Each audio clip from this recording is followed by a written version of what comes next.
guy comes in on Fridays. He is a writer for the Marina Times. He is a longtime music critic and movie critic, movies and streaming. His thing. If it's comic books, the Marvel universe, the DC universe, if it's some obscure Korean subtitled film, he's seen it. Yeah. Yep. And he will review it. He comes and goes on a rainbow.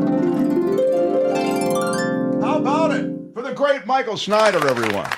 Good morning and a happy weekend to everybody. You know, Mark, Kim, Albert, in honor of In-N-Out Burger's 75th anniversary, I will be doing this week's Culture Blast animal style because, you know, that's kind of on the secret menu, animal style. Oh, my God, you've never eaten at In-N-Out Burgers, you vegan? I haven't. Kim, help me because I'm a vegan, so I don't go into In-N-Out.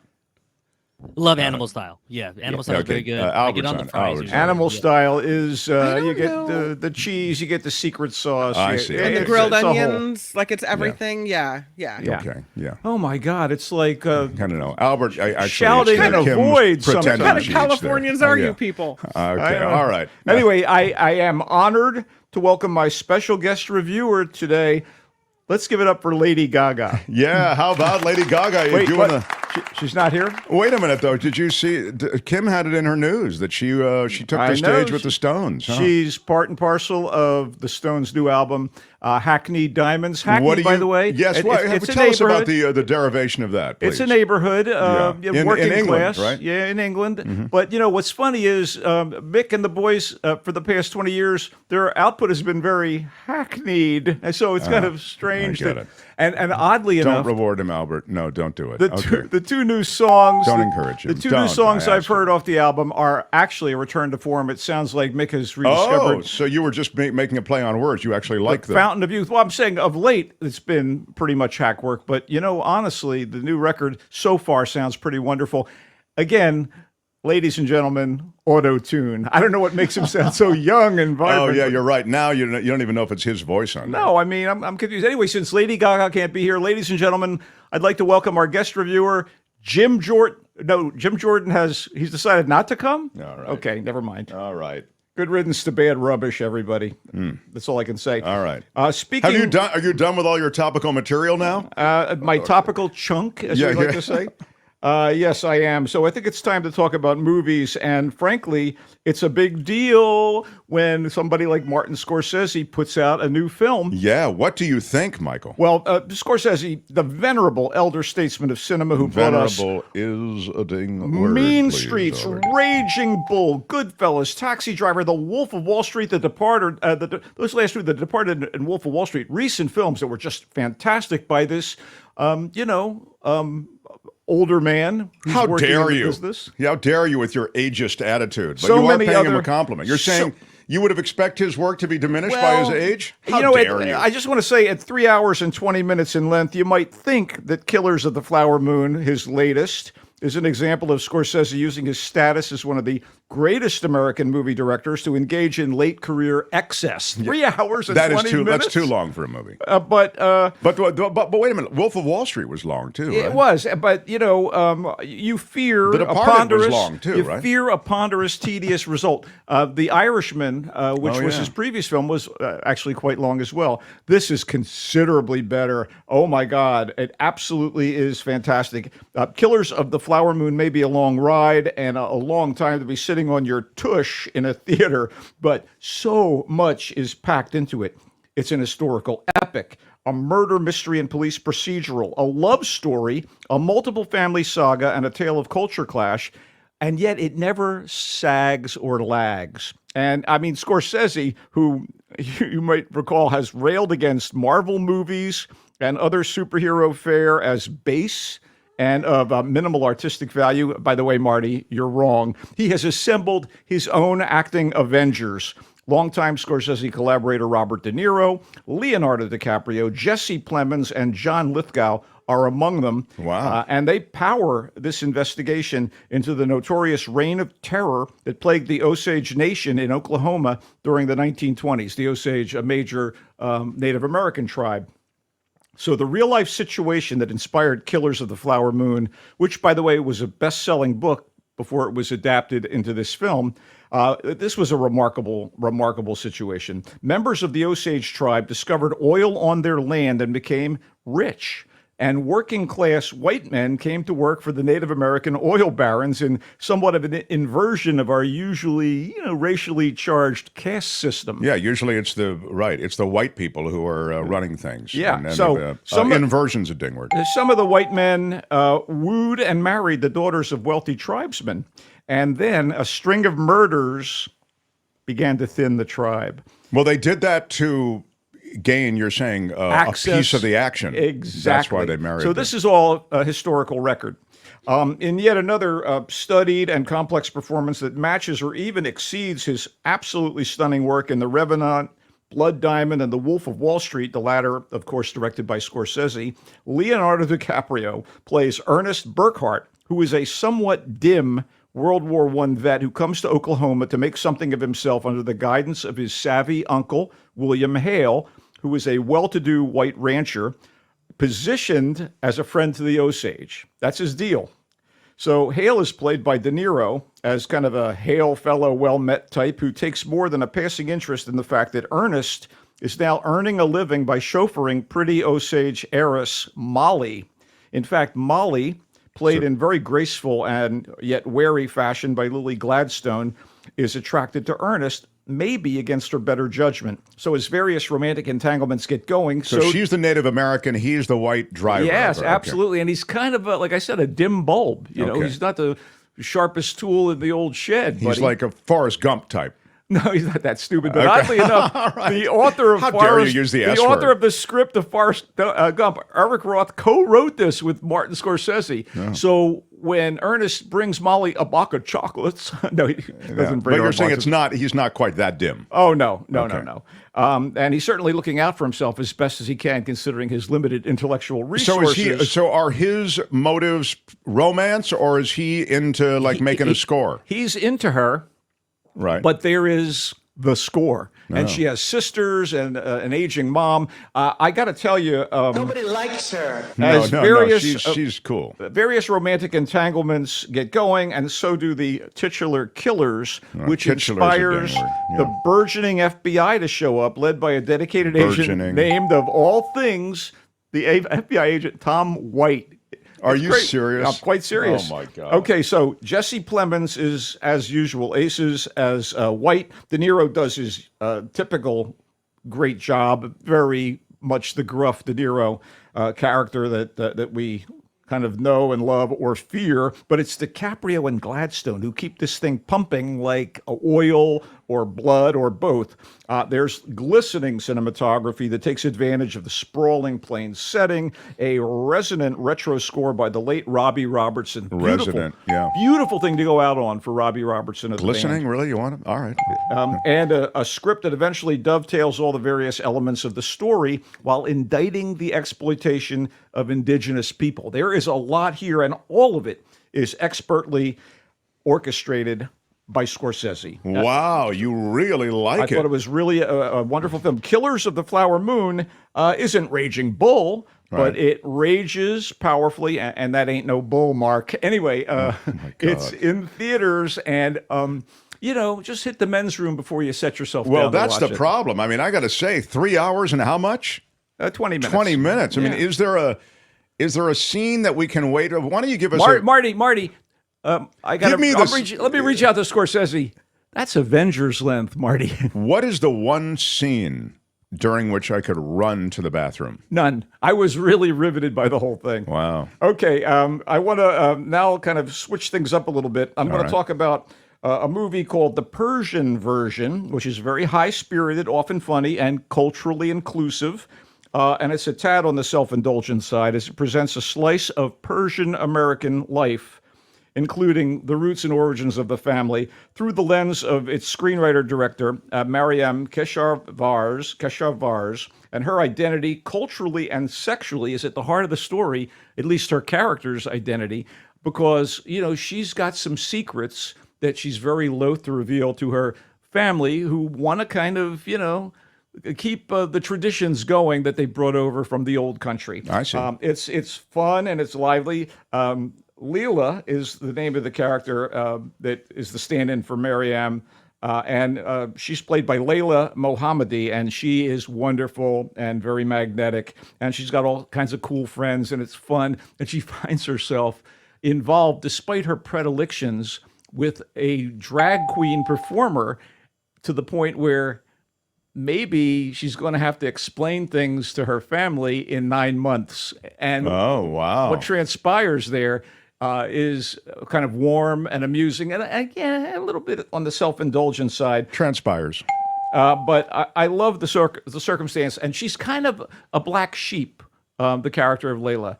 But, her family loves her, but she is a modern woman in America, and again, her sexual choices are not going to fit the tradition that has been brought over from the old country, if you will. I would say that this is not a great film, but it's a lovely, hour and a half, almost 2 hours. It really gives you an insight into that culture to an extent. And I guess when Dad has a heart attack, despite all the problems that the family has with Layla, she has to come back into the fold, and that causes a little more heartbreak and some humor. So I like the Persian version. Likes the Persian version, everybody. It's in theaters. It's not great, but All right. you could do worse. Okay, let's talk about something a little more on the action-oriented side, although maybe not enough action for some people.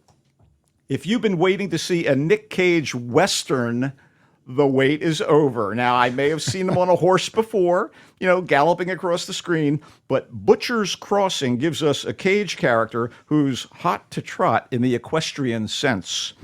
He's a buffalo hunter in the mid-1800s out in Big Sky country, and he thinks he's found an untapped herd in the mountains that will make him rich, because back then, buffalo pelts were in high demand for, I don't know, housecoats, rugs, bedspreads? I just don't know. But they were in high demand and worth a lot. So Cage's character, Miller, and two other men on the hunt are far more interesting than the movie's seeming central figure, Will, who was an ex-Harvard student coming west to find himself or understand the world better through experience. So Will joins Miller, a sociopathic buffalo skinner named Fred, and a grizzled cook and cart driver named Charlie on the hunt for this massive herd, which takes them into beautiful, unscathed territory so Miller can score big. Unscathed, sociopathic.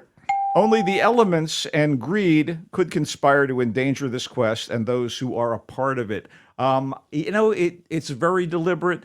And when you're holed up in the mountains because the season's changed and you may not get back home to safety, you kind of feel the oppression of that. But Cage is in his element these days. Isn't that right? He's so wonderful to watch. And you're kind of, at first he seems like he's got everything under control, this character of Miller. But you know that Nick Cage is lurking beneath, ready to go bonkers. And I wouldn't say that he goes bonkers in totes here, but he has his moments. The movie was written and was co-written and directed by Gabe Polsky. And again, not a great film, but I was kind of caught up in it. And truth be told, it's in theaters. And I think, like the Persian version, this is going to run well at home. I just think I got that feeling that if you wait, maybe that's the way to watch it. Just on the topic of buffalo and being on the hunt, as he is, I guess, in Butcher's Crossing, there is a great series right now on PBS, the Ken Burns series on the buffalo in America. And I've been watching, I'm like an episode and a half in, and there's a lot of stuff to watch. You know this, Michael. I'm always astounded by all the stuff you take in. You're amazing. But I am amazing, Mark. I thank you for that. You are amazing. But I just want to make the point that the Ken Burns series, the PBS series, is really good. And the one thing I would say, and this is because I'm a tree hugger, but I think you don't have to, and just because I think, trees need hugging. The environment needs a hug. And I was grinding up against the bush just earlier today. The one thing that's clear is that in the 1800s, the American West particularly was teeming with wildlife, teeming with buffalo and all the magical wildlife that now is in super scarce supply right as we speak. The movie has a postscript that points out the massive numbers of buffalo and bison prior to Whitey showing up. Yeah, I mean, no, but you're right. European settlers decimated the Buffalo. There's no question about it. And by the time they were done, in like 20 years or so I think something like there were 300 buffalo left, or 3,000. It's like they almost literally eliminated the species. And interestingly enough, the tribal denizens of that area of the United States have basically helped bring back and restore the bison herd, and they're now in the thousands again. And I think, the 20, 30,000, I can't remember the numbers. They're listed at the end of the movie. But yeah, you make a great point. It used to be, they say that you used to be able to look out over the miles of land and prairie, and it just was all this big brown moving thing for as far as the eye could see. That's how much the landscape has changed because of the European settlers. Cage's character has a monologue about spotting this herd that no one has seen yet, because they've sort of depleted what they have in the area of this town that has basically existed as part of the buffalo skin trade. Right. And, he says it's like a sea of black. And I thought that was right. kind of... That's it. Exactly. And there's a moment when you see what he's talking about that's actually a great moment in the film. The movie, lovely to look at. I want to ding. It's lovely to look at. Is that what you were saying? Lovely to look. I mean, the movie itself, the beautiful terrain out there in Big Sky is so. It's not like the desolation of Oklahoma, which is a major part of Killers of the Flower Moon. It's funny, we work into two things that do have something to do with the Native American population. I thought Denizens already dinged it. Seriously. Moving on, we'll catch up to one more Desolation. movie. Okay. One more movie I want to talk about very much in brief, The Pigeon Tunnel. Now, The Pigeon Tunnel is the title of an autobiographical book that I have not yet, by the great espionage author John le Carré. Wow. Who, in fact, that's not his real name. Not his real name, is it? His real name is... Don't you do one of those Who Wants to Be a Millionaire games here. No, I'm not.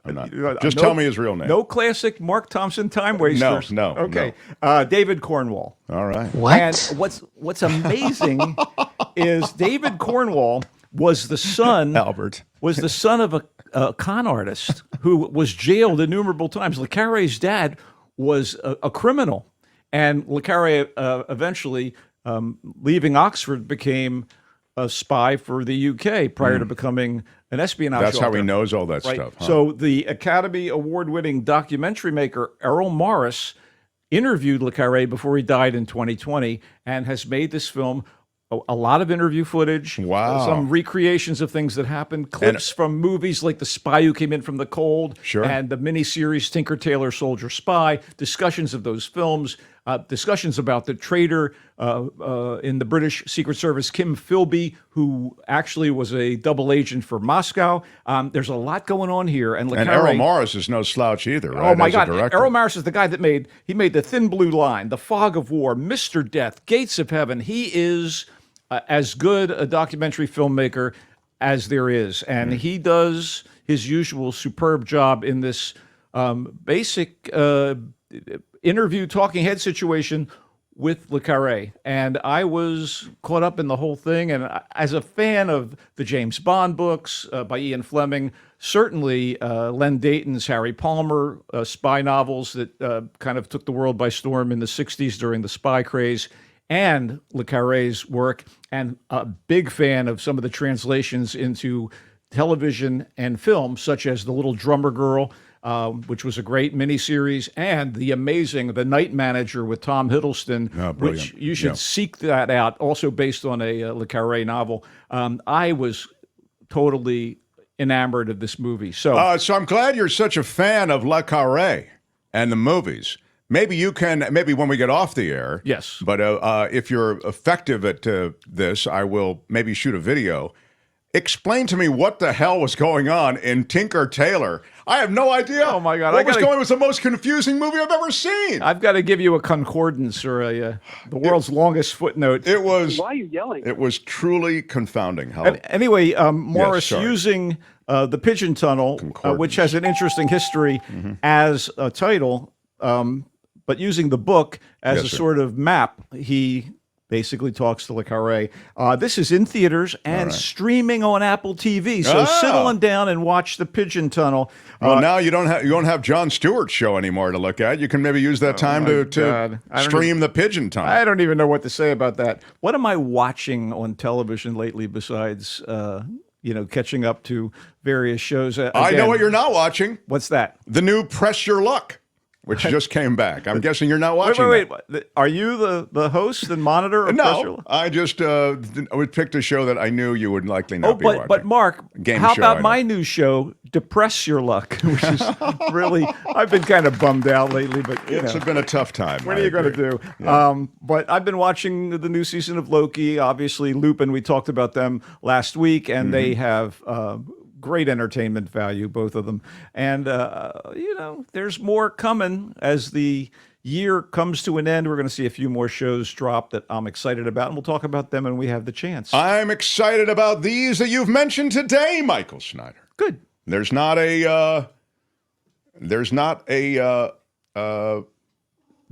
reason except maybe the length to wait on Killers of the Flower Moon. Why are you yelling? It's fantastic. That is a quote from the Culture Blast. It's fantastic. Yeah. It didn't sound like that. No, Come but on. that is the word you used. It's in theaters, the Scorsese film. I love, and I saw a little hate for Leo DiCaprio.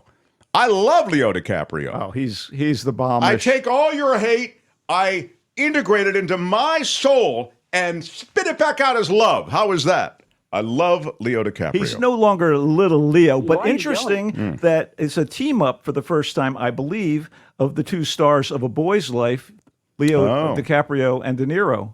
That's why you're the Culture Blaster. Years and years ago, they did a movie, and now they're back together again. And in both cases, they've worked with Mr. Scorsese Can't before. wait to see it. Killers of the Flower Moon. It's fantastic. The Persian version in theaters, Michael says it's kind of a fun little diversion. Yeah, a diversion. Not, wouldn't knock anybody over to get a ticket, but by the same token, it's worth your while. It'll translate well to video, and yes, the Persian diversion, absolutely. Persian diversion, I love that. Butcher's Crossing is the Nicolas Cage film, and again, Michael says Nick Cage at this part of his life and career really hits the ball, and he does it again in Butcher's Crossing, the tale about being out in the American West in search of those, what are they, bison skins? The bison skins, yeah. It's not groundbreaking, but I was caught up in it, and, I thought it was worthwhile, and it was sure lovely to look at. All right. It's fantastic. No, it's not fantastic. I did not say fantastic was Killers of the Flower Moon. Right. That's not fantastic, but it was. He really thought it was good. It was solid. It was great. I loved it. No, not great. He just said it's just his point was it's just it's good. It's good. Very good. The Pigeon Tunnel is the Le Carré look back that's done by Errol Morris, the great documentarian, and Michael liked that too. It's streaming on Apple TV as well as being in theaters. And then Michael promises a passel more of television offerings and other stuff next week. Any notes on the Niners on our way out? Well, I was disconsolate. Hit the ding. Yeah, ding on disconsolate. Yes, I'm very unhappy with everything I heard today on your show. That's not the ding we wanted, but no. That was the ding bat, Yes. was it not? Anyway, so I was disconsolate at the loss, and clearly Brock Purdy, although having his worst game as a pro, brought them within field goal range of winning the game with a final quarter last-minute drive, and they faltered. And bad officiating hurt them as well, but I also then, of course, you got to hit that field goal. And we had a big thing here on the show. Kim said, I felt bad for the guy. His whole family was there. And, oh, my God. And I said, that's all the more reason to hit the field goal because your family is there. Well, Mom and Dad can't even talk to you now, Jake. No, Jake Moody will bounce back. I hope. Yeah. And we have a Monday night game against the Minnesota Vikings in Minnesota. Yes. And I'm hoping that the Niners get back on track. I think they will. Michael, we love you. The Culture Blaster, available in social media forums everywhere. He comes and goes on a rainbow. Bye-bye, Michael. So long, everybody. Yeah. Hi, it's Mark, and I thought that was great. Hit the notification bell. You'll know whenever there's a new video being dropped, and please subscribe to our channel to help us save the universe.